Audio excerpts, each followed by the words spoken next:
বললো কি সুন্দর গম চোর তিল চোর টাকা চোর, সর্বশেষ বলল কুত্তা যে কি সুন্দর।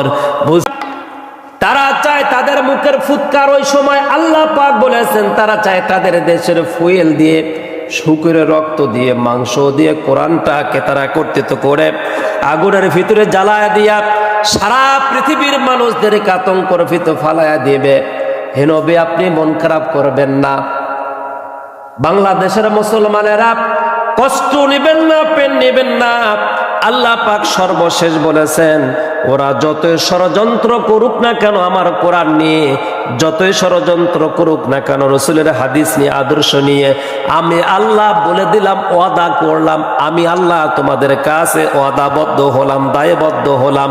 আমার কোরআনের আওয়াজ, আমার কোরআনের বিধান, আমার কোরআনের আইন দেশে বিদেশে সুউচ্চ পাহাড় পর্বতে সব জায়গায় আমি আল্লাহ কার্যকর করব। তার আগে কিয়ামত আমি আল্লাহ দিব না।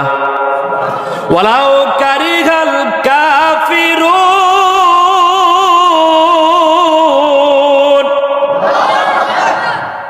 এতে করে কাফিরদের অন্তরে যতই জ্বালা পোড়া হোক না কেন, ওদের যত প্রকারের আগুনের মতো করে লেলিহান জ্বালুক না কেন, আমি আল্লাহ বলে দিলাম কাফেরদের মুখের দিকে তাকাবো না, ওদের ক্ষমতার দিকে তাকাবো না। আমি আল্লাহ সমস্ত জায়গায়, সব জায়গায়, সব দেশে, সবখানে প্রত্যেকটা ইঞ্চি ইঞ্চি মাটির উপরে আমি আল্লাহর কোরআনের আইন, রসুলের আদর্শ বাস্তবায়ন করব। তার পূর্বে কিয়ামত আমি আল্লাহ দিব না। ওয়াদাটা কার? আল্লাহর ওয়াদা অবশ্যই আল্লাহ পূর্ণ করবে, পূর্ণ করে আল্লাহ দেখাবে। সম্মানিত ভাইয়েরা আমার, প্রিয় উপস্থিতি, এই জন্য ভয় পাওয়ার কোনো কারণ নাই, কনফিউশন হওয়ার কোনো যুক্তি নাই।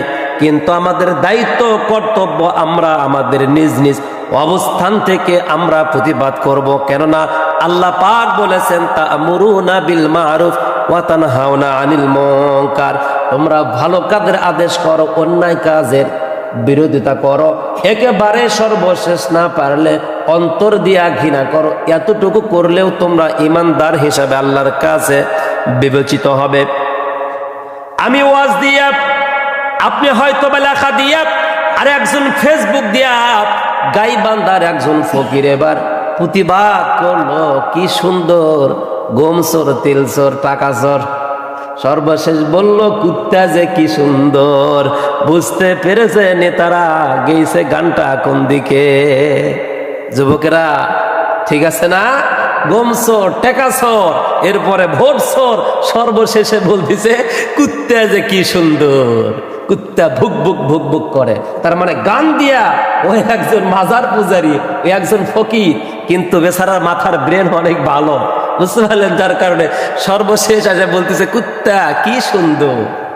বুঝাইতে পারলাম? এই জন্য আপনি আপনার জায়গা থেকে, অবস্থান থেকে প্রতিবাদ করুন। তবে আমার ভয় হচ্ছে তাই অন্যান্য মানুষ তো আল্লাহ না জানি কি যে হয়, কারণ যারাই প্রতিবাদ করেছে তারা তো বাহিরে নাই। যারাই প্রতিবাদ করেছে সেটা গান দিয়া করুক আর নাচ দিয়া করুক আর যেটা দিয়ে করুক, যারাই করেছে তারা বাহিরে নাই। না জানি বেচারা এই ফকিরের ভাগ্যে কি জুটবে। তবে দোয়া করি আল্লাহ পাক এই ফকিরের মেধা, এই ফকিরের সাহসিকতা, দূর সময় যে কথাটা বলেছেন, আজকে নাস্তিকদের মাথায় টনক নড়ে গিয়েছে। গানের মাধ্যমে প্রতিবাদ করেছেন ভোট চুরির কথা, গানের মাধ্যমে চাল চুরির কথা, গানের মাধ্যমে করোনা ভাইরাসের সময় তেল চুরি করার কথা, সবগুলোর কথা এই গানের মাধ্যমে তুলে ধরেছেন। আমরা দোয়া করি আল্লাহ পাক তাকে হেদায়েত দান করুক, বলেন আমিন। আল্লাহ পাক তাকে ইসলামের পথে কবুল ও মঞ্জুর করুক, বলুন আল্লাহুম্মা আমিন।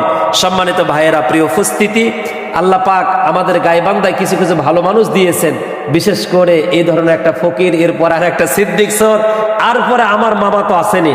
আগামীকালকে আমার মামা যেই গ্রামে জন্মগ্রহণ করেছে, এটা পশ্চিম বানিহালি, পশ্চিম গোবিন্দগঞ্জের বৈরাগীহাট জায়গার নাম। এখানে আগামীকালকে নিজ গ্রামে ইনশাআল্লাহ তাফসীর মাহফিলে উনি প্রধান মেহমান থাকবেন, আমিও থাকবো ইনশাআল্লাহ।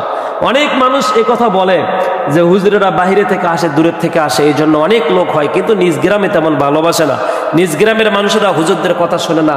আল্লাহর কসম, আল্লাহি, আমরা যেই গ্রামে জন্মগ্রহণ করি, আমরা যে জায়গায় চলাফেরা করি, যে দোকানে উঠবস করি, প্রত্যেকটা জায়গায়, প্রত্যেকটা সেক্টরে, প্রত্যেকটা মানে স্তরে আমরা সম্মান ইজ্জত পাই। যদি তাই না হয় তাহলে আমাদের নিজ গ্রামে যে জায়গায় আমরা জন্মগ্রহণ করেছি ওই গ্রামের মানুষ কিভাবে পছন্দ করে আমাদের কাছ থেকে ডেট নিয়ে তারা কোরআনের কথা শোনার জন্য আয়োজন করেছেন। সম্মানিত হাজিরিন, প্রিয় উপস্থিতি, যারা এই কথাগুলো বলে এরা এক ধরনের ঠকবাজ, এরা এক ধরনের মনে করেন টাকলো মাথার মতো বুদ্ধিমত্তা, মানে একেবারে বুদ্ধি বিবেকহীন লোকেরা। আল্লাহ পাক ওদেরকে হেদায়েত দান করুক। আগামীকালকের মাহফিলে দূর দূরান্ত থেকে অনেক মানুষ যাবে যে গোলাম রব্বানী জন্মগ্রহণ করলো কোন গ্রামে, গোলাম রব্বানী কোন বংশে জন্মগ্রহণ করলো, সেই গ্রামের মানুষ ওয়াজের আয়োজন করলো। তার মানে শুধু গোলাম রব্বানীর গ্রামের মানুষই গোলাম রব্বানীকে ভালোবাসে না, আল্লামা ডক্টর মিজানুর রহমান আজহারি যে গ্রামে জন্মগ্রহণ করেছেন ওই গ্রামের মানুষেরা গাছের উপরে ছাদের উপরে লটকায় একটা কোরআনের আলোচনা শুনেছিলেন, তাতে করে নাস্তিকদের মাথা গরম হয়েছিল। নাস্তিকদের যত মাথা গরম হবে ইসলামের ছায়াতলে মানুষ তত প্রবেশ করবে। আল্লাহ পাক কবুল ও মঞ্জুর করুক, বলেন আমিন। যুবক তরুণদেরকে ইসলামের পথে, দ্বীনের পথে আসার জন্য ফেসবুক, হোয়াটসঅ্যাপ, ইমো যা আছে সব কাজে লাগাও। ইনশাআল্লাহ রজব মাস, এরপরে শাবান, তারপরে কি সামনে আসছে শুভ দিন, চিন্তা ভাবনা ছেড়ে দিন, রমজানের জন্য প্রস্তুত নিন। আল্লাহ রসুল বলেছেন আল্লাহুম্মা বারিক লানা ফি রজাবা শাবান ওয়া বাল্লিগনা রমাদান। এই দোয়াটা বেশি বেশি পড়তেন আল্লাহর কাছে। অতএব আমরা প্রস্তুত নেই ইনশাআল্লাহ। আজকে রজব মাসের মনে হয় 4 তারিখ, এরপরে শাবান, তারপর রমাদান খুব কাছাকাছি পাশাপাশি এসে গিয়েছে। আল্লাহ রাব্বুল আলামিন রমজান পর্যন্ত সুস্থ রেখে, ভালো রেখে ইবাদত বندگিগুলো করে আমাদেরকে জান্নাতের মেহমান বানিয়ে কবুল ও মঞ্জুর করুক। আসসালামু আলাইকুম ওয়া রাহমাতুল্লাহ।